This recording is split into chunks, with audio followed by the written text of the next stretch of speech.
चलिए economics start करते हैं अपन। देखो इंट्रोडक्शन से शुरू कर लेते हैं। इकोनॉमिक्स जो है उसके अंदर दो शब्द हैं और दोनों ही शब्द कैसे हैं, ग्रीक भाषा के। दो ग्रीक वर्ड इसके अंदर है। कौन कौन से हैं वो दो ग्रीक वर्ड? एक तो है ओइकोस, ठीक है, और दूसरा है निमैन। दो शब्द कौन कौन से हैं? ओइकोस और निमैन, ठीक है। ओइकोस का मतलब क्या होता है? आ हाउस, एक घर।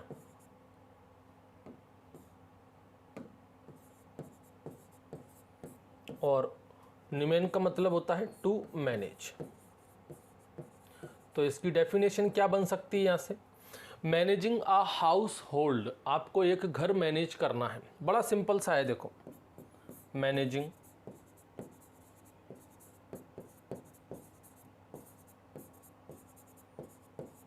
अ हाउस होल्ड, बस हो गया। थोड़ा सा और इसके अंदर जोड़ना पड़ेगा। पहली चीज़ मैं आपको कुछ बातें बता दूं। देखो इकोनॉमिक्स के अंदर ना बड़े भारी भरकम शब्द यूज़ किए गए। नॉर्मल जो हम शब्द यूज़ कर सकते हैं, आप कहोगे सर इनकी जगह पर हम कुछ और शब्द भी तो यूज़ कर सकते थे। बिल्कुल कर सकते थे, लेकिन इकोनॉमिक्स में कुछ शब्द अलग ही हैं जो इकोनॉमिक्स के लिए ही बनाए गए हैं, मैं तो ये कहूँगा। तो यहाँ पर आप नॉर्मल जो इंग्लिश वाले वर्ड हैं उनका यूज़ ना करें अगर आपको अच्छा रिजल्ट चाहिए तो यहाँ पर आप इकोनॉमिक्स में जो शब्द यूज़ किए गए हैं इंग्लिश के, वही शब्द आप यहाँ पर यूज़ करें। और बड़े ही भारी भरकम टाइप के शब्द हैं जो आपने पहले कभी नहीं सुने होंगे, जिनके अल्टरनेटिव भी आपको मिल जाएंगे। आप कहोगे सर ये वाला जो शब्द है ये थोड़ा सा टफ है, इसकी जगह हम ये भी तो यूज़ कर सकते थे ना। आपको यही शब्द यूज़ करने पड़ेंगे इकोनॉमिक्स के अंदर। तो उन शब्द पर थोड़ा सा आप ध्यान रखना। बाकी का उन शब्द की वजह से कुछ ऐसे टर्मिनोलॉजीज़ हैं इकोनॉमिक्स के अंदर जो हमारी नॉर्मल जो इंग्लिश होती है, जो हम नॉर्मल अपनी इंग्लिश बात करते हैं इंग्लिश में, वहाँ से अलग है, थोड़े से हटके। इसी वजह से इकोनॉमिक्स थोड़ी सी टफ लगती है और केवल पढ़कर उसको समझना बहुत मुश्किल हो जाता है, क्योंकि वहाँ पर इंग्लिश थोड़ी सी अलग टाइप की हो जाती है। इकोनॉमिक्स लैंग्वेज के ही कुछ वहाँ पर टर्मिनोलॉजीज, इकोनॉमिक लैंग्वेज के ही वहाँ पर ऐसा लगता है जैसे इकोनॉमिक्स की अपनी खुद की एक नई इंग्लिश है। इस तरह के आपको बहुत सारे शब्द मिलेंगे। तो इकोनॉमिक्स को आप कैसे समझोगे? बड़ा सिंपल सा है। एक घर है भैया आपका, ठीक है, आप इसको अपने घर से ही शुरू कर सकते हैं। इकोनॉमिक्स को अगर समझना है तो आप बिल्कुल सिंपल सा देखिए, एक मिडिल क्लास फैमिली के घर को आप देख लीजिए, आप वहाँ से इकोनॉमिक्स को समझ सकते हो। ये जो इकोनॉमिक्स इसने बताया भाई, इकोनॉमिक्स के अंदर दो शब्द होते हैं, ओकोइस और निमेन। ओइकोस का मतलब होता है हाउस और निमेन का मतलब होता है मैनेज। इसको अगर समझना है तो एक मिडिल क्लास फैमिली के पास जाइए, वहाँ से आप इकोनॉमिक्स को समझ सकते हैं। और ऑलमोस्ट हम सभी लोग मिडिल क्लास फैमिली से ही हैं, आप में सभी लोग हैं। बहुत कम है जो अपने में से बहुत ज़्यादा हायर क्लास का होगा। ऑलमोस्ट सभी लोग कैसे मिडिल क्लास फैमिली की है, ना तो हमारी इनकम बहुत ज़्यादा है और ना तो हमारी इनकम बहुत कम है। हमारे पास सबसे बड़ी प्रॉब्लम क्या है, हमारी सबसे बड़ी लिमिटेशन क्या है? एक मिडिल क्लास आदमी जो होता है उसकी सबसे बड़ी लिमिटेशन क्या है? उसकी सबसे बड़ी लिमिटेशन है उसकी लिमिटेड इनकम, मतलब limited fund.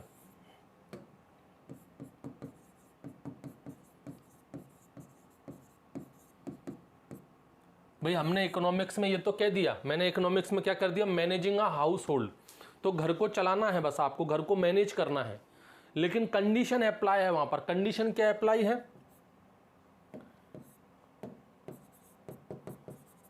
With in a limited fund. Limited fund में आपको मैनेज करना है, ये है सबसे बड़ी कंडीशन कि भाई फंड आपके पास लिमिटेड है। नहीं तो घर को तो कोई चला लेगा। अगर मैं कहूँ भैया आपके पास अनलिमिटेड फंड है, मैं तो आपको पैसे देता जाऊँगा, आप बस अपने घर वालों को बढ़िया सुखी रहिए, अपना ये घर जो है घर गृहस्थी चला के दिखाइए, कोई इशू नहीं आएगा आपको। तो बोले पैसे तो अनलिमिटेड है अपने पास, हर कोई घर चला लेगा। मैनेज करना है आपको घर को, कब? जब आपके पास लिमिटेड फंड हो, तब मैनेज करके दिखाओ। और उसमें भी ध्यान रखना, ये लिमिटेड फंड तो है, आपको इस लिमिटेड फंड में ही अपना घर चलाना है। इसके साथ साथ जितने भी लोग इस घर में रहते हैं उन सबको सेटिस्फैक्शन भी देना है, सब बिल्कुल सेटिस्फैक्ट्री तरीके से चलाना है। कोई नाराज नहीं होना चाहिए, घर का कोई मेंबर नाराज नहीं होना चाहिए। कोई ये ना बोल पाए कि मुझे ये नहीं मिला, मुझे वो नहीं मिला, मेरे इस चीज़ में कटौती कर दी। सबको बराबर बराबर प्रेफरेंस देना है, हर एक व्यक्ति। जैसे कि अगर इस घर में 6 लोग हैं, 6 मेंबर हैं इस घर में, तो हर एक मेंबर की पूर्ति हो जानी चाहिए इसी लिमिटेड फंड में। आपको कुछ इस तरीके से अपना घर चलाना है। That is called the economics, उसे कहते हैं इकोनॉमिक्स। अनलिमिटेड फंड हो तो फिर तो कोई भी घर चला लेगा।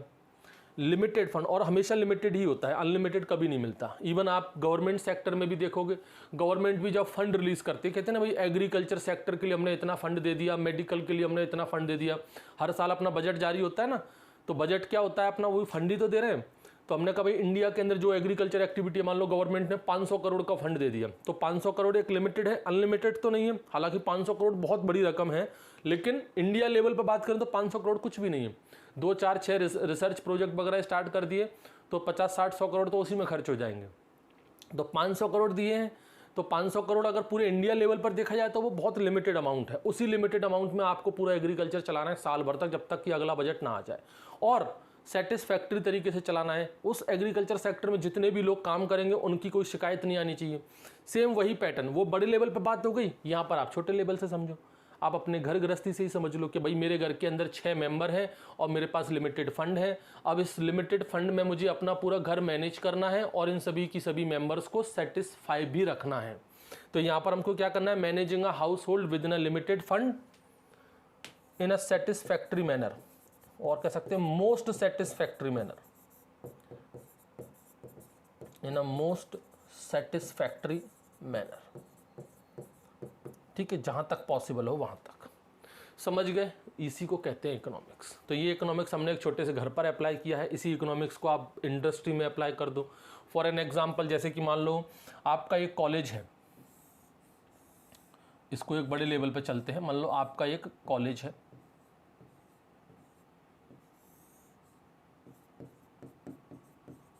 आप बहुत बड़े व्यक्ति हो और आपका अपना एक कॉलेज है खुद का, और मान लो, चलो ऐसा मान लो कि ये कॉलेज जो है वो प्राइवेट कॉलेज है। चलो प्राइवेट से ना समझो तो आप और सिंपल कर लेते हैं। ये कॉलेज जो है, कोई एक कॉलेज है, एक गवर्नमेंट कॉलेज है। ठीक है, कैसा कॉलेज है ये, गवर्नमेंट कॉलेज है। इस कॉलेज के अंदर 50 फैकल्टी है, पढ़ाने वाले लोग कितने हैं, 50 लोग हैं। स्टूडेंट की अगर हम बात करें तो यहाँ पर 1000 स्टूडेंट हैं। ठीक है, गवर्नमेंट ने कहा भाई कि ये जो तुम्हारा कॉलेज है, इस कॉलेज को ही तुम्हें इकोनॉमिक्स संभालनी है, मतलब इस कॉलेज को मैनेज करना है, और इसके लिए हम तुमको 1 करोड़ रुपए दे रहे हैं। ये कितने के लिए है, अपना 1 साल के लिए है कि भाई 1 करोड़ रुपये हम तुमको दे रहे हैं 1 साल के लिए। तो 1 करोड़, तुम कहोगे सर 1 करोड़ तो बहुत है, लेकिन अनलिमिटेड तो नहीं है ना, है तो लिमिटेड फंड। तो 1 करोड़ रुपए दिया है एक कॉलेज को 1 साल के लिए कि भाई अब इस 1 करोड़ में आपको इस पूरा कॉलेज को चलाना है। आपको कुछ इस तरीके से ये कॉलेज मैनेज करना है कि इन 50 फैकल्टी को सैलरी भी मिलती रहे, इन 50 फैकल्टी से कभी कोई शिकायत नहीं आए कि हमारे साथ ऐसा किया, हमारी सैलरी कट कर ली, हमारी 2 महीने की सैलरी नहीं दी, ये नहीं दी, वो नहीं दी। जो भी व्यवस्था सरकार की तरफ से दी जाती है वो भी आपको मैनेज करनी पड़ेंगी। ये 1000 स्टूडेंट जो हैं कॉलेज के अंदर, इनकी प्रॉपर स्टडी से रिलेटेड जो भी रिक्वायरमेंट हैं, जो भी सर्विसेज हैं, कंप्यूटर है, बेंच है, टेबल है, जो कुछ भी है वो सब आपको मेंटेन करना है। इसी 1 करोड़ के अंदर आपको इस कॉलेज का मेंटेनेंस करना है, इसकी रंगाई पुताई जो कुछ भी है, टूट रहा है फूट रहा है, वो सब कुछ मेंटेन करना है। अगर आप इस 1 करोड़ रुपए में 1 साल में इन सब चीज़ों को सेटिस्फैक्ट्री तरीके से मैनेज कर सकते हो, इस कॉलेज को चला सकते हो, इसको रन कर सकते हो, that is called the economics. उसी को क्या कहते हैं, इकोनॉमिक्स। और सबसे अच्छा इकोनॉमिक्स होता है अपने घर में हमारी माँ, हमारी जो माता जी हैं वो सबसे अच्छी इकोनॉमिस्ट है। कम से कम बजट में भी वो पूरा घर गृहस्थी सब कुछ चला देती हैं बिल्कुल सेटिस्फैक्ट्री तरीके से। आपको महीने में पनीर खाने को भी मिल जाएगा, आपको महीने में आलू का पराठा खाने को भी मिल जाएगा, हर चीज़ आपको मिल जाएगी उतने ही लिमिटेड पैसों में, और आपकी जो माता जी है वो पूरा घर पूरे महीने तक चला देती है। सबसे अच्छी इकोनॉमिस्ट वही है। बस वही इकोनॉमिक्स घर में लागू होती है, उसी इकोनॉमिक्स को आप बड़े लेवल पर कॉलेज पे लागू कर दो, उसी इकोनॉमिक्स को आप एक इंडस्ट्री पे लागू कर दो, उसी इकोनॉमिक्स को आप इंडिया पे लागू कर दो। ये चीज़ होती है। अब यहाँ पर इकोनॉमिक्स की, हाँ एक चीज़ और समझें आप, जैसे कि यहाँ पर तो अपन ने इकोनॉमिक्स को किस चीज़ से समझा है भाई, पैसों से समझ लिया। यहाँ पर ध्यान रखना, अब देखो एक चीज़ और यहाँ पर बड़ा अच्छी इंपॉर्टेंट है। यहाँ पर बेसिकली जो धन है, धन मतलब पैसा। अब बेसिकली आप कहोगे सर पैसा है तो उसको तो आप रुपया कह सकते हो ना, रुपया कह दो उसको, प्राइस कह दो उसको, नहीं इकोनॉमिक्स में ना इसको वेल्थ कहते हैं। इकोनॉमिक्स में इसको क्या कहेंगे, वेल्थ कहेंगे। एक होती है पूंजी जिसको कैपिटल कहेंगे। तो ये थोड़े से इकोनॉमिक्स वाले शब्द हैं, इनको आप थोड़ा सा याद रखना। ठीक है, आपको वेल्थ शब्द का ही यूज़ करना है, पूंजी के लिए आपको कैपिटल शब्द का यूज़ करना है। अब वहाँ पर पैसा मत बोलना, समझने के लिए बोलने के लिए आप पैसा बोल दोगे, लेकिन लिखने में आपको हमेशा वेल्थ ही लिखना है। तो अभी जो हमने बात की वो तो वेल्थ की बात की, वो तो हमने पैसों को लेकर के बात की है। ज़रूरी थोड़ी ना कि हमको हर बार पैसा ही मिलेगा। गवर्नमेंट हो सकता है आपको कोई सर्विस दे रही हो, गवर्नमेंट हो सकता है आपके कॉलेज को कोई सर्विस दे रही हो। सर्विस के तौर पर मान लो गवर्नमेंट ने कहा कि हम आपको जो कॉलेज है उसमें हम इंटरनेट दे रहे हैं, आपको मान लो 100 GB डाटा दे रहे हैं, 100 GB डाटा हम पर मंथ का आपको देंगे। अब क्या ये पैसे हैं? ये तो इंटरनेट फैसिलिटी है। ये क्या हो गई? ये तो एक इंटरनेट फैसिलिटी हो गई, मतलब ये क्या दे दी? सर्विस दे दी। अब यहाँ पर पैसे नहीं दिए, अब क्या दिया है? इंटरनेट फैसिलिटी दी है 100 GB पर मंथ के हिसाब से इस कॉलेज को। अब ये कॉलेज को डिसाइड करना है कि वो इस 100 GB डाटा को कैसे यूज़ करें, उसी हिसाब से यूज़ करना पड़ेगा। पता चला कि 1000 स्टूडेंट हैं जो एक दिन लेबोरेटरी में घुसे और पूरा डाटा यूज़ कर गए। इन्हीं 100 GB डाटा में आपको टीचर से जो ऑनलाइन क्लासेस भी लेवानी है, इसी 100 GB डाटा में आपको बच्चे अगर लेबोरेटरी वगैरह में अपने क्या बोलते हैं कंप्यूटर लैब में आते हैं तो वहाँ पर काम काज करना है। इसी 100 GB डाटा में आपको ये 50 फैकल्टी को भी इंटरनेट देना है। यहाँ पर भी इस सर्विस को मैनेज करना पड़ेगा। फिर ये भी क्या है? इकोनॉमिक्स है। तो ज़रूरी नहीं है कि सिर्फ पैसा, दोनों चीज़ें, कोई वस्तु हो या कोई सर्विस हो, वस्तु और सर्विस इन दोनों को ही मैनेज करना है हमें सेटिस्फैक्टरी तरीके से। वही क्या कहलाएगा? आपका इकोनॉमिक्स कहलाएगा। तो यहाँ पर अलग अलग डेफिनेशन है और इन सभी डेफिनेशन पर से क्वेश्चन आता है। और एक और चीज़ मैं आपको बता दूं, इकोनॉमिक्स के अंदर जो डेफिनेशन है वो एज इट इज़ आपको याद करनी पड़ेंगी, क्योंकि जो डेफिनेशन है वो साइंटिस्टों ने दी है। तो जिस वैज्ञानिक ने जो डेफिनेशन दी है उसको एज इट इज़ उसी लैंग्वेज में आपको याद करना पड़ेगा। आप उसमें बदलाव नहीं कर सकते, कुछ छेड़खानी नहीं कर सकते कि मैं इसको अपने तरीके से लिख दूँ। जो साइंटिस्ट ने जिस लैंग्वेज में जिस तरीके से उस डेफिनेशन को कहा है, बताया गया है, आपको as it is word to word उसी तरीके से आपको रटना पड़ेगा, उसी तरीके से आपको उसे याद करना पड़ेगा। समझ गए? सबसे पहले हम बात करते हैं यहाँ पर वेल्थ डेफिनेशन की। वेल्थ डेफिनेशन क्या है इकोनॉमिक्स की? तो यहाँ पर है सबसे इंपॉर्टेंट साइंटिस्ट एडम स्मिथ। ध्यान रखना इनका नाम, मोस्ट इंपॉर्टेंट है इकोनॉमिक्स के अंदर। मोस्ट इंपॉर्टेंट साइंटिस्ट है एडम स्मिथ।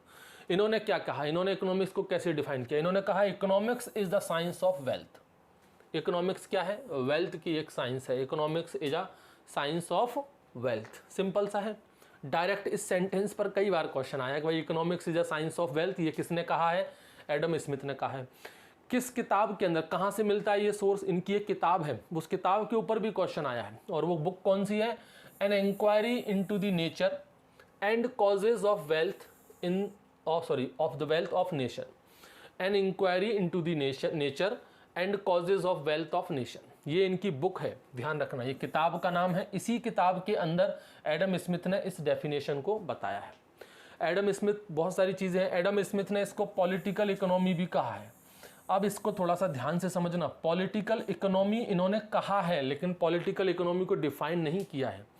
अगर आपसे क्वेश्चन ये पूछा जाता है कि पॉलिटिकल इकोनॉमी को डिफाइन किसने किया है, तो अभी एक और वैज्ञानिक आएंगे, अल्फ्रेड मार्शल। ये है वो अल्फ्रेड मार्शल। अल्फ्रेड मार्शल ने पॉलिटिकल इकोनॉमी को डिफाइन किया है अपनी किताब के अंदर, जबकि इकोनॉमिक्स को पॉलिटिकल इकोनॉमी कहा किसने? कहा गया एडम स्मिथ ने। एडम स्मिथ ने इकोनॉमिक्स को पॉलिटिकल इकोनॉमी कहा है, जबकि पॉलिटिकल इकोनॉमी को डिफाइन करने वाले कौन थे? मार्शल थे। इन दोनों चीज़ों को याद रखना, ठीक है। इन्हीं को फादर ऑफ इकोनॉमिक्स कहा जाता है। किनको? एडम स्मिथ को। एडम स्मिथ को ही क्या कहते हैं? Father of economics. Adam Smith को ही कहते हैं एग्रीकल्चर इकोनॉमिक्स का भी फादर है ये, father of agriculture economics. Adam Smith को ही फादर ऑफ पॉलिटिकल इकोनॉमी कहते हैं। एडम स्मिथ को ही फादर ऑफ पॉलिटिकल इकोनॉमी कहते हैं। एडम स्मिथ को ही क्लासिकल इकोनॉमिक्स का भी फादर कहा जाता है। सभी के पिता हैं ये इकोनॉमिक्स के, एग्रीकल्चर इकोनॉमिक्स के, पॉलिटिकल इकोनॉमी के, क्लासिकल इकोनॉमिक्स, सभी के पिताजी हैं। याद रखना, यहाँ से क्वेश्चन बनते हैं। ये तो हो गई वेल्थ डेफिनेशन, ठीक है। अब यहाँ से इनके क्रिटिसिज्म, मतलब अलग अलग वैज्ञानिक थे तो उन्होंने इनकी कुछ बुराइयाँ की। कुछ वैज्ञानिकों ने कहा कि भाई तुमने तो सिर्फ वेल्थ के बारे में बात की है, सर्विस के बारे में तो पता ही नहीं, तुम बात कर रहे हो सिर्फ धन की, पैसों की बात कर रहे हो बस, कि भाई इकोनॉमिक्स सिर्फ पैसों से जुड़ी है, इकोनॉमिक्स में सर्विस भी तो प्रोवाइड कर सकते हैं। तो फिर और आए यहाँ पर वेलफेयर की अगर हम बात करें, वेलफेयर को क्या बोलते हैं हिंदी में? कल्याण करना, कल्याणकारी। वेलफेयर से रिलेटेड डेफिनेशन दी, तो उसमें वैज्ञानिक का नाम कौन सा है? उसमें वैज्ञानिक का नाम है आपका अल्फ्रेड मार्शल। याद रखना इस चीज को। अल्फ्रेड मार्शल ने क्या बताया? Study of human behaviour in the daily business life. Daily business life में, डेली में जैसे कि आपकी जो रोज की जो दिनचर्या है, एक कॉमन आदमी है, एक कॉमन मैन है, मान लो उसकी एक परचूने की दुकान है, एक किराने की दुकान है। रोज़ सुबह वो उठता है, जाता है, अपनी दुकान को खोलेगा, शाम तक उसके पास ग्राहक आते हैं, कोई चावल खरीद के जाता है, कोई शक्कर खरीदता है, कोई बिस्किट खरीदता है, कोई चॉकलेट खरीदता है। शाम को फिर वो अपना उसका हिसाब किताब करता है, आज कितना बिक्री हुआ, कितना मुझे प्रॉफिट हुआ, फिर घर आएगा। ये रोज़ का जो चल रहा है उसका, ये जो ह्यूमन बिहेवियर है डेली बिजनेस लाइफ में, उसके रोज़ की दिनचर्या में जो ह्यूमन बिहेवियर है उसको स्टडी किया था किसने? अल्फ्रेड मार्शल ने। और इन्होंने डेफिनेशन भी क्या दी कि भाई इकोनॉमिक्स क्या है? Economics is a study of human behaviour in the daily business life. इन्होंने ये डेफिनेशन दी बिल्कुल सिंपल सी लैंग्वेज में। तो इकोनॉमिक्स क्या है भैया? और तरीके से देख लो, study of mankind in ordinary business of life, that is economic aspect of the human life. भाई इंसान के ह्यूमन लाइफ जो है उसका इकोनॉमिक एस्पेक्ट को ही स्टडी किया इन्होंने। ह्यूमन लाइफ में बहुत सारे एस्पेक्ट हैं, उसका पर्सनल एस्पेक्ट भी हो सकता है, उसकी मैरिज लाइफ भी हो सकती है, उसके कुछ अफेयर्स वगैरह चल सकते हैं। अपन को वो स्टडी नहीं करना। भाई एक व्यक्ति है, मान लो इकोनॉमिक्स में स्टडी क्या करना है, ये एक व्यक्ति है, ठीक है। अब इस व्यक्ति की पत्नी का क्या नाम है, शादी से पहले इसके कौन से अफेयर चल रहे थे, शादी के बाद इसके कौन से अफेयर चल रहे थे, इसके कितने बच्चे हैं, ठीक है, उन बच्चों के बॉयफ्रेंड कौन है, गर्लफ्रेंड कौन है, ये सब हमें इससे कोई मतलब नहीं है। यहाँ पर हमें मतलब है किससे? उसके इकोनॉमिक एस्पेक्ट से। हमें मतलब है कि ये व्यक्ति बिजनेस कौन सा कर रहा है। आप तो ये बताइए, ये व्यक्ति बिजनेस कौन सा करता है, इस व्यक्ति को पैसे कहाँ से मिलते हैं, इसका काम क्या है, इकोनॉमिक एस्पेक्ट को ही स्टडी करना है बस। उसके जो दूसरे पर्सनल एस्पेक्ट हैं, उसके जो मैरिज एस्पेक्ट हैं और जितने भी उसके तरीके हैं, उन सबको मैं स्टडी नहीं करना। यहाँ पर हमें स्टडी क्या करना है? सिर्फ और सिर्फ उसके इकोनॉमिक एस्पेक्ट को। समझ गए? तो मार्शल ने क्या किया, यहाँ पर बताया है कि इकोनॉमिक्स क्या है, इसलिए तो बड़ा मैं सिंपल बता दिया ऊपर। इकोनॉमिक्स क्या है? Economics is a human behaviour in the daily business life, यानी कि हमको सिर्फ उसका इकोनॉमिक एस्पेक्ट ही स्टडी करना है। इन्होंने पॉलिटिकल इकोनॉमी को भी डिफाइन किया है। ध्यान रखना, पॉलिटिकल इकोनॉमी कहा किसने था?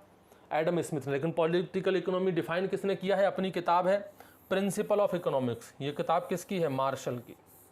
इस पर भी क्वेश्चन आ चुका है। तो मार्शल की किताब का नाम क्या है? Principle of economics. उसके बाद आ जाओ आपका स्कैरिसिटी डेफिनेशन ऑफ इकोनॉमिक्स। इसको भी देखें आप, स्कैरिसिटी डेफिनेशन। यहाँ से भी क्वेश्चन आया हुआ है। वैज्ञानिक कौन है? लिनोनेल रॉबिन्स, या शॉर्ट में कहो इसको एल रॉबिन्स। रॉबिन्स थोड़ा याद रखना बस, रॉबिन्स के ऊपर आता है। इनकी भी एक किताब है, रॉबिन्स ने भी एक किताब लिखी है। किताब का नाम क्या है? An essay on the nature and significance of economic science. इतनी बड़ी बड़ी किताबों के नाम है, याद रखना इन किताबों को। क्या किताब का नाम है? An essay on the nature and significance of the economic science. 1932 में ये किताब लिखी गई थी और इसी किताब के अंदर इन्होंने इकोनॉमिक्स की डेफिनेशन दी है। स्कैरिसिटी, स्कैरिसिटी का मतलब होता है किसी चीज़ की कमी होना। क्या डेफिनेशन दी इन्होंने? कहा साइंस, इकोनॉमिक्स क्या है? Economics is a science which study the human behaviour as a relationship between and scarce means which have a alternative use. इन्होंने साइंस ऑफ चॉइस को बताया। समझ रहे हो? नहीं समझ रहे? मुझे पता है नहीं समझ में आया, क्योंकि यहाँ पर ऐसा ही होता है। आपको कोई सर ये बिटवीन द एंड स्क्वायर्स ये क्या चीज़ होती है, इसको समझो आप। यहाँ पर हमने क्या करना है, इन्होंने क्या स्टडी किया? ह्यूमन के बिहेवियर को स्टडी किया। काय में स्टडी किया? एंड्स और स्क्वायर्स। एंड्स और स्क्वायर का मतलब समझ दो, जैसे कि कोई एक प्रोडक्ट है, बिल्कुल सिंपल लैंग्वेज में समझना इसको। कोई एक प्रोडक्ट है एक्स, ठीक है, मान लो कि कोई एक प्रोडक्ट है एक्स। और भी अच्छे से भाषा में इसको समझे तो मान लो आप, चलो आप ले लो यहाँ पर टी ले लो, चाय। एक प्रोडक्ट कौन सा है? चाय है। कोई व्यक्ति है जो चाय पीने का बहुत शौकीन है, ये वाला व्यक्ति है, ये ह्यूमन है, वो चाय पीने का बहुत शौकीन है, उसको चाय पीनी ही पीनी है। लेकिन जैसा कि मैंने कहा इकोनॉमिक्स है, इकोनॉमिक्स में क्या होता है भाई? घर को मैनेज करना होता है, वो भी सेटिस्फैक्ट्री मैनर में और लिमिटेड फंड के साथ। चाय पीने का बहुत शौकीन है। अब वो चाय पीने का शौकीन क्यों हुआ? क्योंकि चाय उसके बजट में थी, इसीलिए तो था। वो तो ये भी कह सकता था कि भाई मैं तो ब्रांडेड वाइन पीने का शौकीन हूँ, वाइन पिएगा 4 महीने 2-3 महीने तो पूरा घर बिक जाएगा उसका, ठीक है। वो बड़े लोगों के शौक हैं।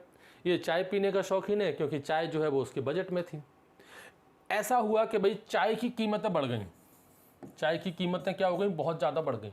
चाय की कीमतें इतनी बढ़ गई कि उसका बजट जो है वो ख़राब हो रहा है, उसके घर की जो इकोनॉमिक्स है वो धीरे धीरे खराब होती जा रही है, उसकी इकोनॉमिक कंडीशन धीरे धीरे खराब होती जा रही है। जो लिमिटेड फंड था उसमें से बहुत सारा बजट चाय में जा रहा है, चाय पीने का बहुत शौकीन था, तो यहाँ पर क्या हो जाएगा, वो शिफ्ट हो जाएगा। वो कहेगा जरूरी नहीं है कि चाय पियो, चाय के अल्टरनेटिव है, वो कॉफ़ी पे चला जाएगा। आप कहोगे सर कॉफ़ी चाय से महंगी होती है, होती होगी, मैं तो ऐसे एक एग्जाम्पल दे रहा हूँ मेरे भाई, ठीक है। इसमें आप सीरियस मत ना सोचो कॉफ़ी तो चाय से भी महंगी होती है, मैं एक एग्जाम्पल दे रहा हूँ कि मान लो चाय जो है वो कॉफ़ी से भी महंगी हो गई। अब कॉफ़ी सस्ती पड़ रही है तो उसको तो पीना ही है कुछ ना कुछ, बोले चाय नहीं मिल रही तो ठीक है अब कॉफ़ी पे शिफ्ट हो जाओ। तो यहाँ पर क्या है, एंड स्कार्स। एंड क्या हो गया आपका, चाय हो गया, स्कार्स क्या हो गया आपका, कॉफ़ी हो गया। इसलिए तो हमने कहा साइंस ऑफ चॉइस। यहाँ पर व्यक्ति ने अपनी चॉइस बदल दी कि भाई पहले वो चाय पर था क्योंकि वो उसके बजट में थी, उसकी इकोनॉमिक कंडीशन ठीक थी चाय के साथ, लेकिन अब चाय महंगी हो गई है, कॉफ़ी सस्ती हो गई, तो वो उसने चेंज कर दिया कॉफ़ी को। तो यहाँ पर ह्यूमन बिहेवियर को स्टडी किया है एंड और स्कार्स के बीच में, मतलब पहले वो क्या प्रोडक्ट यूज़ कर रहा था और उसमें बजट की वजह से कुछ डिमांड प्राइस की वजह से कुछ चेंजेस आए तो उसमें दूसरे प्रोडक्ट पर चला गया, साइंस ऑफ चॉइस पर वो चला गया, ठीक है। यहीं पर मैंने क्या कहा है, which means the use of alternative uses. उसने अल्टरनेटिव ढूंढ लिया, चाय का अल्टरनेटिव उसने कॉफ़ी ढूंढ लिया कि अब चाय पीना बंद कर, अब हम कॉफ़ी पियेंगे। बात समझ में आ गई है, ठीक है। बाकी का डेफिनेशन तो भाई आपको ऐसी की ऐसी ही याद करनी पड़ेगी, इसका कोई तोड़ नहीं है, क्योंकि ये वैज्ञानिकों के द्वारा दी गई डेफिनेशन है, तो आपको एज इट इज़ यही शब्द यूज़ करने पड़ेंगे। मैंने कहा ना इसलिए कि भाई इनकी जो इंग्लिश लैंग्वेज है वो अपनी नॉर्मल इंग्लिश लैंग्वेज से अलग है। इस सेंटेंस को आप उठा लो और गूगल उस पर डाल के देखो, गूगल ट्रांसलेशन है, पता नहीं क्या मतलब निकलेगा आपका, एंड का क्या मतलब है, स्कार्स का क्या मतलब है, जबकि मतलब कुछ और ही है। समझ गए भाई। तो साइंस ऑफ चॉइस, इस सेंटेंस को याद रखना, इसके ऊपर क्वेश्चन आया हुआ है कि इकोनॉमिक्स या साइंस ऑफ चॉइस, ये किसने बताया था, रॉबिन्स ने। उसके बाद आ जाओ आपका ग्रोथ डेफिनेशन। ग्रोथ डेफिनेशन में मोस्ट इंपॉर्टेंट है और ये आज की डेट की जो मोस्ट इंपॉर्टेंट, देखो सभी ने अपनी अपनी डेफिनेशन दी है। आप कहोगे सर इतनी सारी डेफिनेशन है, इसमें से करेक्ट डेफिनेशन कौन सी है, ज़्यादा सुटेबल डेफिनेशन कौन सी है, तो वो यही है। आज की मॉडर्न इकोनॉमिक्स की अगर हम बात करें, आज की डेट में अगर हम बात करें कि सबसे अच्छी डेफिनेशन कौन सी मानी जाए, तो वो प्रोफेसर पॉल सैमुएल्सन की डेफिनेशन ही सबसे बेहतरीन डेफिनेशन मानी जाती है। लेकिन क्वेश्चन सभी से पूछे जाते हैं, एडम स्मिथ से भी क्वेश्चन पूछे जाते हैं, मार्शल से भी क्वेश्चन पूछे जाते हैं, रॉबिन्सन से भी क्वेश्चन पूछे जाते हैं और सैमुएल्सन से भी क्वेश्चन पूछे जाते हैं। ये सैमुएल्सन ने जो डेफिनेशन दी है वो कौन सी है, ग्रोथ डेफिनेशन है इकोनॉमिक्स की। इन्होंने क्या किया भाई, economics studied that how individual and group make the choice of alternative limited means on production in limited period of time which are used in the production of various commodity that will be distributed to the member of the society in present and future time। आया कुछ समझ में? इतनी आसानी से समझ में आएगा भी नहीं। देखो बड़ा सिंपल सा है, इसको मैंने फिर एक लाइन में बता दिया। ये तो उनकी द्वारा दी गई एग्जैक्ट डेफिनेशन थी, वो एक्चुअल में कहना क्या चाहते थे इस डेफिनेशन में उसको समझो। वो इस डेफिनेशन में बताना चाह रहे हैं कि प्रोडक्शन कैसे करना है, उसका डिस्ट्रीब्यूशन कैसे करना है और उसका कंजप्शन कैसे करना है। वो फाइनली इस चीज़ पर फोकस कर रहे हैं। इतनी बड़ी डेफिनेशन जो उन्होंने बताई है कि भाई एक व्यक्ति है या व्यक्तियों का पूरा समूह है, वो एक निश्चित समय पर किसी भी चीज़ को कैसे प्रोड्यूस करेगा, ठीक है। फिर प्रोड्यूस करने के बाद वो उस चीज़ को उन्हीं लोगों में, जिन लोगों ने उसको प्रोड्यूस किया, उसमें किस तरीके से उसको डिस्ट्रीब्यूट करेगा, ठीक है। डिस्ट्रीब्यूट करेगा अभी भी और इन फ्यूचर भी, ये चीज़ इसमें बताई गई है। तो इसको सिंपल सी भाषा में ये समझो कि भाई इन्होंने अपनी डेफिनेशन में क्या बताया है, प्रोडक्शन के बारे में कि प्रोडक्शन कैसे करना है, डिस्ट्रीब्यूशन कैसे करना है और उसको कंज्यूम कैसे करना है। ये इन्होंने फोकस किया है सिंपल सा, किन्होंने, सैमुएल्सन ने। इतनी बड़ी इस डेफिनेशन में सिर्फ 3 बातें हैं इंपॉर्टेंट, प्रोडक्शन, डिस्ट्रीब्यूशन और कंजप्शन, बस इस पर ध्यान रखना। ये एस्पेक्ट्स जो है उन्होंने अपनी डेफिनेशन में कवर किए। तो सैमुएल्सन की जो ग्रोथ डेफिनेशन है जो मैंने बता दिया, अभी तक की मोस्ट सेटिस्फैक्टरी डेफिनेशन यही है। समझ गए भाई। उसके बाद आ जाओ अपना traditional approach of the economics. Economics को अगर अपन को स्टडी करना है तो आप कैसे स्टडी करोगे। तो अभी तो डेफिनेशन पढ़ ली हमने, अब इकोनॉमिक्स को स्टडी करना है तो 2 तरीके हैं। एक तो ट्रेडिशनल अप्रोच जो पुराना तरीका चला आ रहा है, और एक आजकल का मॉडर्न अप्रोच है। मॉडर्न अप्रोच में तो सिंपली इकोनॉमिक्स को 2 भागों में तोड़ दिया, एक माइक्रो इकोनॉमिक्स और एक macro economics. Traditional approach question दोनों से आते हैं, वहाँ से भी आते हैं, यहाँ से भी आते हैं। तो पहले ट्रेडिशनल अप्रोच देख लो। ट्रेडिशनल अप्रोच में इकोनॉमिक्स को पढ़ना है तो 5 तरीके से पढ़ते थे, मतलब 5 भागों में उसको तोड़ दिया। जो इकोनॉमिक्स है उसको कितने भागों में हमने तोड़ दिया, कितना डिवाइडेशन कर दिया, कितने सब डिवीजन कर दिया हमने, उसके 5 सब डिवीजन कर दिए। 5 मेजर डिवीजन में हमने इस ट्रेडिशनल जो पुराना तरीका है इकोनॉमिक्स को पढ़ने का, तो उसको 5 मेजर डिवीजन में हमने कर दिया, फिर इनको अलग अलग पढ़ते हैं। वो 5 मेजर डिवीजन कौन कौन से हैं? कंजप्शन, प्रोडक्शन, एक्सचेंज, डिस्ट्रीब्यूशन और पब्लिक फाइनेंस। एक एक करके देख लो। पहले तो कंजप्शन, इसमें से मोस्ट इंपॉर्टेंट जो है ना वो ये है प्रोडक्शन, मोस्ट इंपॉर्टेंट, यहीं से क्वेश्चन आता है। ये सभी तो सिंपल ही है आपका। पहले देख लो कंजप्शन क्या होता है। कंजप्शन मतलब किसी भी चीज़ को कंज्यूम कर लेना। अब वो कंज्यूम करने वाली चीज़ कोई वस्तु भी हो सकती है, कोई सर्विस भी हो सकती है। फॉर एन एग्जाम्पल इसको समझें आप, जैसे कि आप एक होटल में जाते हो, आप एक होटल में गए, ठीक है। इस होटल में आप जाते हो और आपने यहाँ पर डिमांड की है किसकी, यहाँ पर जो आपकी इच्छा है, होटल से आपने कहा आपकी जो इच्छा है, आपने वांट किसकी की, आपने कहा कि भाई मुझे पनीर खाना है। आपने किसकी डिमांड की है? पनीर की डिमांड की। एक होटल में गए, होटल में जाकर आपने इच्छा किसकी जताई? पनीर की, कि मुझे पनीर खाना है। तो पनीर आपके पास आएगी, पता है कैसे आएगी? वो उसकी पीछे पूरी इकोनॉमिक्स कैसे काम करेगी। ये होटल है, अब इसकी कहानी कहाँ से शुरुआत होगी? फार्मर से इसकी शुरुआत होगी। इसकी शुरुआत कहाँ से होगी? फार्मर से होगी। फार्मर के पास जो भी कैटल्स होंगे, गाय काऊ होगी, उसके पास बफेलो होगी, उसके पास गाय भैंस जो भी होगी, उस कैटल से वो क्या करेगा? मिल्क प्रोड्यूस करेगा, ठीक है। इस मिल्क को फिर वो डेयरी वगैरह में देके जाएगा, वहाँ डेयरी से इसका पनीर बनाया जाएगा। फिर वो जो पनीर है वो रिटेल शॉप के पास जाएंगी, ठीक है। इस रिटेल से ये होटल वाला ख़रीद लेगा, या ये होटल वाला डायरेक्ट आपका इस डेयरी से ही खरीद लेगा। देन वो आपको प्रोवाइड कराएगा। तो आपकी जो इच्छा थी, आपकी जो ज़रूरत थी, वांट थी, पनीर थी, होटल वाले ने आपको पनीर प्रोवाइड करा दिया, मतलब आपकी जो इच्छा है वो पूरी हो गई, आपको सेटिस्फैक्शन यहाँ पर मिल गया है। आपने जो इच्छा जाहिर की कि मुझे पनीर खाना है, वो सेटिस्फैक्शन आपको होटल वाले ने करा दिया है कि भाई ये लीजिए सर पनीर। ये पनीर कैसे आई है? फार्मर से होते हुए, पूरी चेन है ये, तब जाकर आपके पास ये पनीर पहुंचा है। तो आपकी इच्छा यहाँ पर पूरी हो गई, सेटिस्फैक्शन मिल गया। That is the consumption. इसी को तो कहते हैं क्या? कंजप्शन। अब ये तो पनीर की बात कर ली, अब कोई सर्विस की बात कर लेते हैं। ये तो अपने पनीर मतलब एक गुड की बात कर ली, कोई वस्तु की बात कर ली। सर्विस में जैसे कि मान लो आप इसी होटल में गए, आपने यहाँ पर एक कमरा बुक किया, आप एक दिन के लिए रुक रहे हो यहाँ पर, आपने कहा पनीर तो मुझे मिल गई। अब आप कहोगे सर मुझे आपका इंटरनेट भी तो चाहिए, आपके होटल में मुझे इंटरनेट फैसिलिटी नहीं मिल रही है। अब क्या करोगे भाई? इंटरनेट फैसिलिटी नहीं मिल रही है, तो ये होटल वाला है, अब ये किसके पास जाएगा इंटरनेट कनेक्शन के लिए? मान लो कि ये एयरटेल ऑफिस जाएगा, वहाँ से एयरटेल का कनेक्शन अपने होटल में लेकर के आएगा, तब आपकी वो इंटरनेट की जो इच्छा है वो पूरी हो जाएगी, वो भी सेटिस्फैक्शन मिल जाएगा। तो यहाँ पर जो कंजप्शन है, वो कंजप्शन सिर्फ किसी चीज़ को खाने से नहीं है, उसके यूटिलाइजेशन से है। कंजप्शन का अपन नॉर्मली इंग्लिश में क्या समझते हैं? कंजप्शन का मतलब अपना फूड कंजप्शन, फूड कंज्यूम कर लिया। तो कंज्यूम करने का मतलब सिर्फ ये नहीं कि हमने खाना खा लिया, हमने एप्पल खा लिया, हमने केक खा लिया, हमने चॉकलेट खा ली, वो कंज्यूम नहीं। कंज्यूम का मतलब कोई भी चीज़ हो जो आपने यूटिलाइज कर ली। आपने सामने वाले का इंटरनेट यूज़ कर लिया, आपके पास आपका एक फ्रेंड बैठा होगा पास में, आपने कभी थोड़ा सा हॉटस्पॉट चालू कर, मुझे इंटरनेट यूज़ करना है, तो आपने क्या किया? उसके इंटरनेट को कंज्यूम कर लिया, वो भी क्या हो गया? कंजप्शन हो गया। तो कंजप्शन का मतलब सिर्फ किसी चीज़ को खाना नहीं है, गुड्स खाना तो है ही, साथ ही साथ में सर्विस का यूटिलाइजेशन करना भी क्या है? कंजप्शन है। तो कंजप्शन का सिंपल सा मतलब है कि जो आप चाहते हो उसका सेटिस्फैक्शन आपको अगर मिल जाता है तो वही कंजप्शन कहलाता है। तो कंजप्शन क्या है? Satisfaction of human want. Simple सी बात है, जो इंसान ने अपनी इच्छा जाहिर की, अगर उसको वो मिल जाती है, सेटिस्फैक्शन अगर उसको मिलता है, तो वही क्या कहलाता है?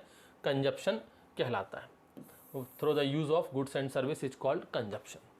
उसके बाद आ जाओ आपका प्रोडक्शन। जैसा कि मैंने बताया मोस्ट इंपॉर्टेंट यही है प्रोडक्शन। प्रोडक्शन में टोटल 4 फैक्टर काम करते हैं। 4 फैक्टर है प्रोडक्शन के अंदर। इससे कई बार क्वेश्चन आया कि प्रोडक्शन के कितने फैक्टर हैं, तो टोटल प्रोडक्शन के 4 फैक्टर हैं। कितने फैक्टर है? 4 फैक्टर। वो 4 फैक्टर कौन से हैं?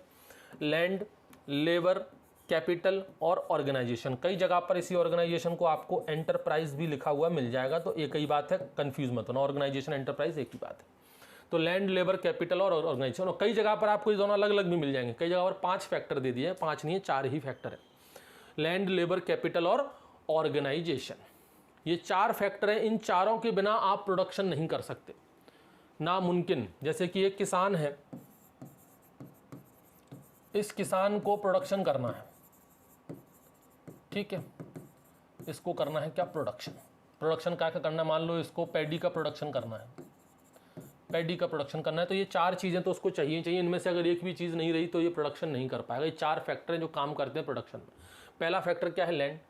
हवा में तो खेती करेगा नहीं, ज़मीन पे खेती करनी पड़ेगी इसको, तो पैडी के लिए इसको खेती चाहिए, ज़मीन चाहिए, तो लैंड इसको चाहिए। लैंड को ध्यान रखना, ये एक फिक्स है।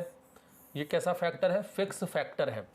फिक्स फैक्टर मैंने क्यों कहा, क्योंकि मान लो इस किसान के पास 1 हेक्टेयर ज़मीन है, तो आज भी 1 हेक्टेयर है, अगले साल भी 1 हेक्टेयर रहेगी, हमेशा 1 हेक्टेयर रहेगी। अपने आप कम ज़्यादा तो नहीं होती ना। आप कहोगे सर ऐसा भी तो हो सकता है किसान बेच दे, किसान बेच देगा, वो एक अलग मैटर है। अपने आप क्या ये कम ज़्यादा हो रही है, नहीं हो रही ना। 1 हेक्टेयर की 1 हेक्टेयर ही रहेगी, हमेशा आने वाले सदियों तक 1 हेक्टेयर रहेगी, जो कभी कम ज़्यादा नहीं होगी। तो ज़मीन क्या एक फिक्स है, ठीक है। पहला फैक्टर क्या हो गया, लैंड। एक तो तरीका ये हो गया कि भाई किसान के पास 1 हेक्टेयर है तो वो फिक्स है। दूसरा तरीका इसको समझने का कि फिक्स किस मैटर में अपन फिक्स कह रहे हैं। तो एक तो मैंने ये बता दिया कि भाई किसान के पास 1 हेक्टेयर तो उसकी फिक्स ज़मीन है। दूसरा, ये तो हमने किसान की बेसिस पे बात की।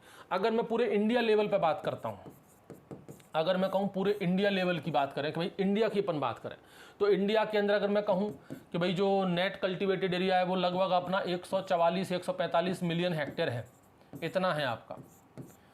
इससे ज़्यादा तो ये लैंड क्या हो गया आपके पास, फिक्स हो गई कि भाई इतना ही एरिया है।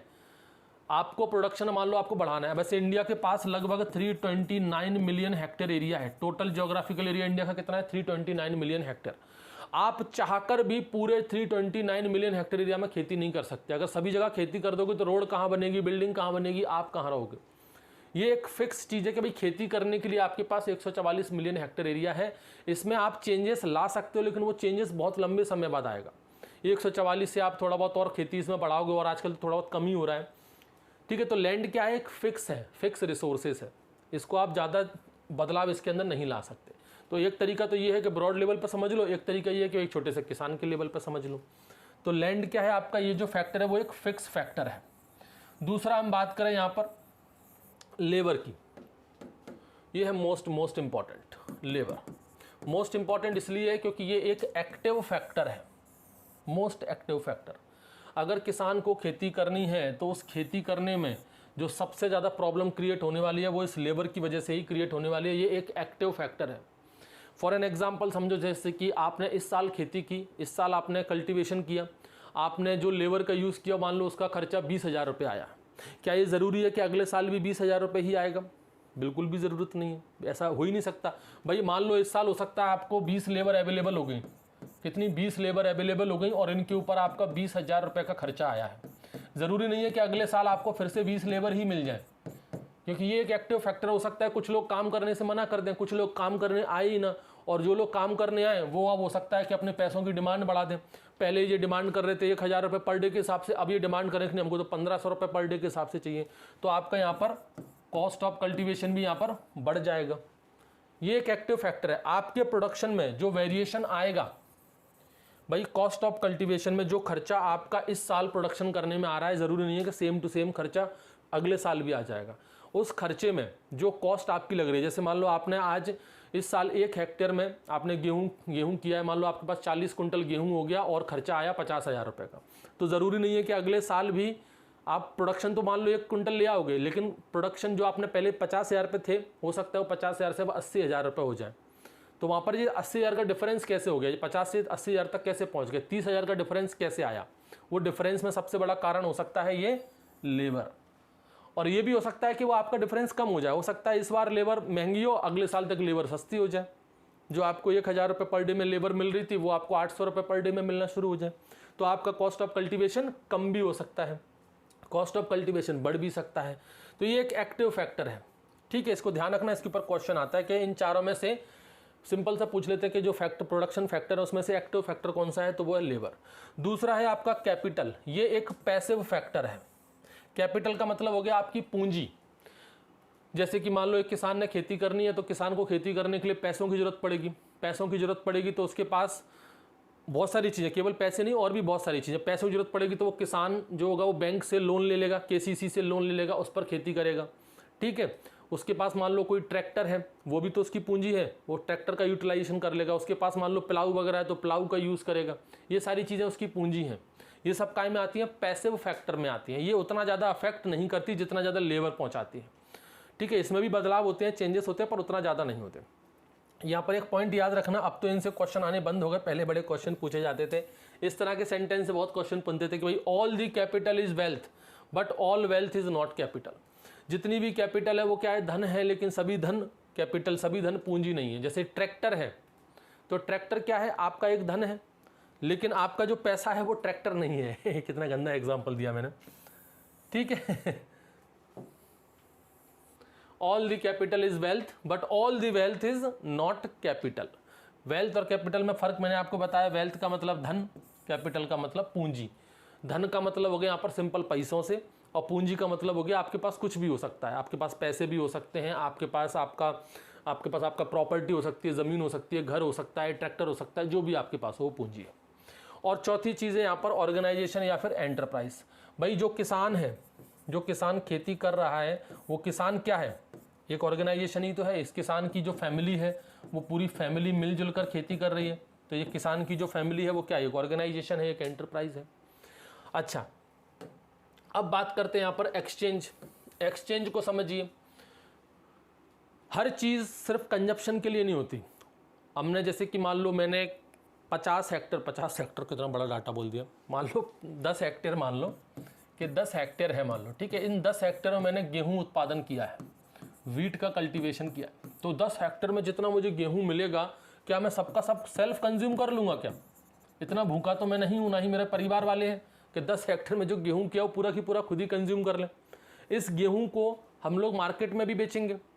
भाई ये जो गेहूं है, अब मान लो मैंने सिर्फ गेहूं किया है, मैंने पैडी की खेती तो नहीं की है, मुझे पैडी भी चाहिए। तो भाई जिसमें से जितना मैं कंज्यूम कर सकता हूँ, 10 हेक्टेयर में से मान लो मैंने इसमें गेहूं का प्रोडक्शन हो गया 4 लाख टन हो गया, मान लो इतना टन हो गया, डाटा बोल दिया मैंने। 4 लाख टन में से मान लो कि मैं कहूँ कि मैंने 0.5 जो टन है, 0.5 लाख टन है जो मैंने सेल्फ कंजप्शन के लिए लिया, बाकी का सारा मैंने क्या कर दिया, मार्केट में ले जाकर सेल कर दिया। इससे जो पैसे मुझे मिले, उस पैसों से कुछ से मैंने पैडी खरीद लिया, कुछ के मैंने सौरगम खरीद लिया, कुछ का मैंने मेज खरीद लिया, कुछ का मैंने कुछ खरीद लिया, और सारी चीज़ें ले आए। तो यहाँ पर क्या हो गया, एक्सचेंज हो गया। ये तो अभी का ट्रेंड है, पहले तो एक्सचेंज वाला सिंपल चलता था कि आप गेहूँ लेकर के आए हो तो गेहूँ के बदले में आप चावल ले जाओ, आप गेहूँ लेकर के आए हो तो उसके बदले में आप शक्कर ले जाओ, चावल के बदले में शक्कर ले जाओ। पहले ऐसे एक्सचेंज होता था, लेकिन अब क्या होता है, आपके पास अगर गेहूं है तो आप इसे मार्केट में सेल कर दीजिए, बेच दीजिए, इसके बदले में आपको पैसे मिल जाएंगे। फिर इन पैसों से आप चाहे शक्कर खरीदो चाहे पैडी खरीद लो। अब थोड़ा सा पैटर्न चेंज हो गया, पहले इसी तरह की चीज़ें होती थी, लेकिन है तो अभी भी एक्सचेंज ही। भाई हमने मार्केट में जाकर कोई चीज़ बेची है तो उसके बदले में हमको पैसे मिले, फिर उन पैसों से हम नई नई चीज़ें खरीदेंगे। इसी तरीके से तो सर्कुलेशन होता है, फ्लो होता है पैसों का। तो ये क्या हो रहा है, एक्सचेंज हो रहा है। बाइंग एंड सेलिंग की जो प्रोसेस है किसी भी कमोडिटी की, वही क्या है, एक्सचेंज है। तो ये भी इकोनॉमिक्स का एक काम है। अब आ जाओ डिस्ट्रीब्यूशन, ये भी मोस्ट इंपॉर्टेंट है। डिस्ट्रीब्यूशन में देखो भाई, यहाँ पर याद क्या रखना है आपको, जो 4 फैक्टर थे प्रोडक्शन के, मतलब 4 फैक्टर या 4 सर्विसेज जो हम यूज़ कर रहे थे, उन सर्विसेज के बदले में हमको पे भी तो करना पड़ेगा। जब भी हम किसी से कोई मदद लेते हैं, कोई हम किसी भी चीज़ का हम यूज़ करते हैं तो उसको हमको पे करना पड़ता है ना।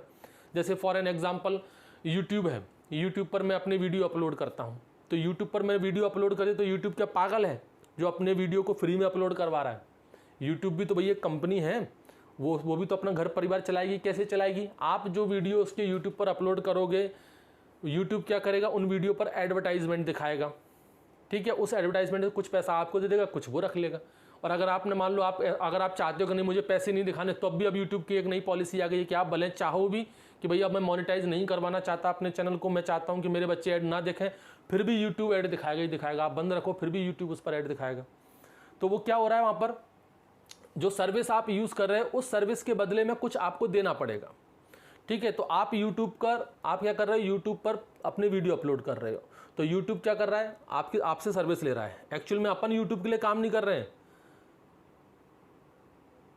हाँ अपन यूट्यूब के लिए ही काम कर रहे हैं। हम लोग क्या कर रहे हैं, वीडियो यूट्यूब पर अपलोड कर रहे हैं और यूट्यूब उसके बदले में हमको पैसे दे रहा है कि भाई जो हमारा ऐड दिखा रहे हैं इसके 60% 65% तुम रखो, कुछ हम भी कमाएंगे कुछ तुम भी कमाएंगे। मतलब कहने का मतलब ये है कि आप जब किसी चीज़ को यूज़ करते हो तो उसके बदले में आपको कुछ उसका भुगतान करना पड़ता है। सिंपल, आपके घर में लाइट आती है, इलेक्ट्रिसिटी आती है तो उसका आप बिल भरने जाते हो, वही चीज़ है, सिंपल सा है। तो यहाँ पर डिस्ट्रीब्यूशन का मतलब क्या है कि जो फैक्टर ऑफ प्रोडक्शन, जो 4 फैक्टर आपने यूज़ किए थे, उन 4 फैक्टर के बदले में आप क्या दे रहे हो। जैसे कि आपने ज़मीन है, अब मान लो ये ज़मीन तो आपकी खुद की है, अगर ज़मीन आपकी खुद की नहीं होती तो आपको ये ज़मीन किराए पर लेनी पड़ती। तो ज़मीन आप किराए पर ले रहे हो, आपने मान लो किसी से ज़मीन लिया खेती करने के लिए, तो आप ज़मीन के बदले में उसको क्या दोगे, किराया दोगे, रेंट दोगे उसको। तो ये शब्द आप लोगों को याद रखना है, ध्यान रखना। जैसे लैंड ओनर को क्या मिलता है, किराया मिलता है, इसको रिवार्ड भी बोल सकते हैं। जैसे रेंट का रिवार्ड क्या हो गया, लैंड का रिवार्ड क्या हो गया, रेंट हो गया। ज़मीन का क्या दिया जाता है, किराया दिया जाता है। आप लेबर का यूज़ कर रहे हो, तो लेबर का यूज़ कर रहे हो तो उसको वेतन देना पड़ेगा, उसका रोजगारी का जो भत्ता है वो देना पड़ेगा। 400 रुपये पर डे का है, 500 रुपये पर डे का है, तो वहाँ पर उसको क्या बोलेंगे, बेज बोलेंगे। आपने लेबर से सर्विस ली है ना, लेबर से काम करवाया, तो उसके बदले में आपको पैसा देना पड़ेगा, तो उसको क्या बोलते हैं, बेजेस बोलते हैं। ध्यान रखना, ये शब्द अलग अलग हैं। आप कहोगे सर रेंट में बेजेस में क्या फ़र्क है, दोनों में पैसे तो दे रहे हैं। अगर नॉर्मल भाषा में बात करें, मैंने कहा ना इसकी एक अलग ही इंग्लिश है इकोनॉमिक्स की, अपनी नॉर्मल इंग्लिश से एकदम अलग है। कहने के लिए तो कोई अंतर नहीं है, दोनों में पैसे दिए जा रहे हैं। लेकिन कहाँ पर कौन सी चीज़ है, अब आप किराए, ज़मीन का किराया दोगे तो उसको रेंट कहेंगे, लेबर को उसका रोज़ का जो आपने उसने जो काम किया है, जो मजदूरी की है, उसका जो पैसा दोगे उसको वेजेस कहेंगे। ऐसे ही आपने कैपिटल, आपने पूंजी लिए, यहाँ पर खेती करने के लिए आपने किसी बैंक से पैसा उठाया है, किसी रिश्तेदार से पैसा उठाया है, किसी साहूकार से पैसा लिया है, तो उसके बदले में आपको उसका ब्याज देना पड़ेगा, यहाँ पर इंटरेस्ट देना पड़ेगा। यानी कि जो कैपिटल है, कैपिटल का रिवार्ड क्या है, इंटरेस्ट है। भाई आपने मान लो कोई बैंक से पैसा लिया है, आपने बैंक से पैसा लिया है, तो बैंक ने आपको पैसा क्यों दिया है।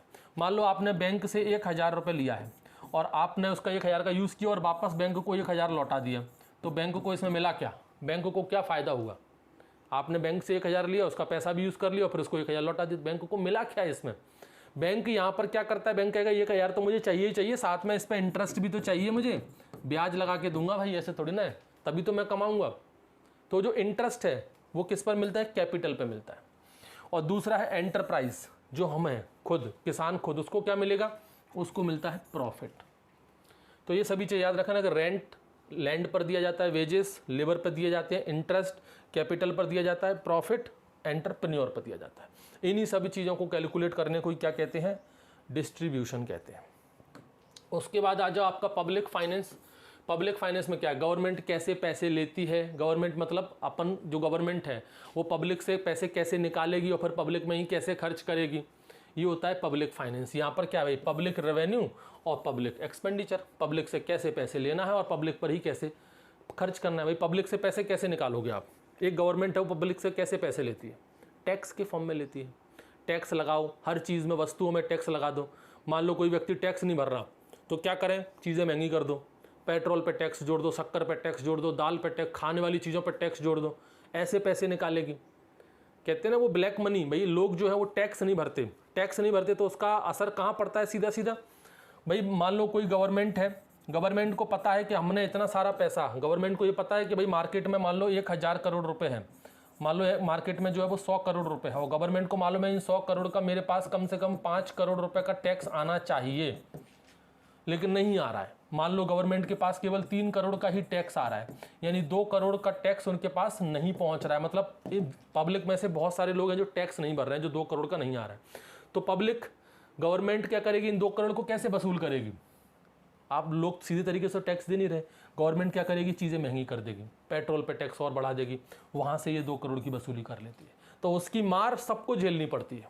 इसलिए तो कहते हैं कि टैक्स भरना जरूरी है। अगर हर आदमी अपना टैक्स प्रॉपर तरीके से भरता रहे तो महंगाई कभी ना बढ़े। टैक्स नहीं भरते तो गवर्नमेंट के पास पैसा नहीं आता, पैसा नहीं आएगा तो फिर पैसा निकालने के लिए चीज़ें महंगी होती हैं। तो ये होता है आपका पब्लिक फाइनेंस। उसके बाद आ जाओ आपकी मॉडर्न अप्रोच। मॉडर्न अप्रोच में आपकी 2 हैं, एक माइक्रो इकोनॉमिक्स है और एक मैक्रो इकोनॉमिक्स है। माइक्रो इकोनॉमिक्स मतलब छोटे पैमाने पर, नाम से समझ में आ रहा है। एक इंडिविजुअल लेवल पर जब अपन इकोनॉमिक्स को स्टडी करें, जैसे कि मान लो कोई सिंगल इंडस्ट्री है, एक छोटी सी इंडस्ट्री है, उसको स्टडी करना है, या कोई एक छोटा सा फार्म है उसको स्टडी करना है, या कोई एक सिंगल कंज्यूमर है उसको स्टडी करना है। यहाँ पर जो माइक्रो इकोनॉमिक्स है ना, इसको प्राइस थ्योरी भी कहा जाता है। मोस्ट इंपॉर्टेंट इसके ऊपर क्वेश्चन आता है एज इट इज़। ये सेंटेंस को आप लोग याद कर लेना, माइक्रो इकोनॉमिक्स को क्या कहते हैं, प्राइस थ्योरी कहते हैं, क्योंकि यहाँ पर हर एक चीज़ की प्राइस कैलकुलेशन भी होती है और हर एक कमोडिटी की प्राइस को अपन जान भी लेते हैं। इसलिए इसको प्राइस थ्योरी में ज़्यादा डिटेल में नहीं जाना, बस आप ये पॉइंट याद रखो, यहाँ से क्वेश्चन आता है। कि माइक्रो इकोनॉमिक्स को प्राइस थ्योरी भी कहा जाता है। वहीं हम बात करें मैक्रो इकोनॉमिक्स, ये बड़े लेवल पर होता है। जैसे कि इंडिया की जीडीपी निकालनी है अपन को, तो इंडिया की जीडीपी निकालनी है ना, तो वहाँ पर फिर कमोडिटी की प्राइस वाइज नहीं देखते, वहाँ पर फिर इनकम देखते हैं। क्या देखते हैं? इनकम, कि कितनी इनकम आ रही है, ठीक है। वहाँ पर प्राइस की कमोडिटी वगैरह, कमोडिटी की प्राइस, वस्तुओं की चीज़ें वगैरह नहीं देखते, वहाँ पर इनकम को देखते हैं। इसलिए जो मैक्रो इकोनॉमिक्स होती है ना, उसको इनकम थ्योरी कहा जाता है। बड़ी बड़ी लेवल पर होता है ये। जैसे कि मान लो टोटल एम्प्लॉयमेंट कितनी है इंडिया के अंदर, टोटल एक्सपेंडिचर कितना हो रहा है इंडिया के अंदर, टोटल सेविंग कितनी हो रही है, टोटल प्रोडक्शन क्या हो रहा है, टोटल इनकम क्या हो रही है इंडिया की, जीडीपी कितनी निकल रही है, जीएनपी कितनी निकल रही है, ये सारी चीज़ें मैक्रो इकोनॉमिक्स में आती हैं, ठीक है। और इसके अंदर इनकम को मेन फोकस करते हैं, इसलिए इसको इनकम थ्योरी भी कहते हैं। तो ये 2 पॉइंट है, मोस्ट इंपॉर्टेंट पॉइंट है, दोनों को याद रखना। माइक्रो इकोनॉमिक्स को प्राइस थ्योरी कहा जाता है, मैक्रो इकोनॉमिक्स को इनकम थ्योरी कहा जाता है। समझ गए भाई? ये तो हो गया इकोनॉमिक्स का जनरल इंट्रोडक्शन। Thank you.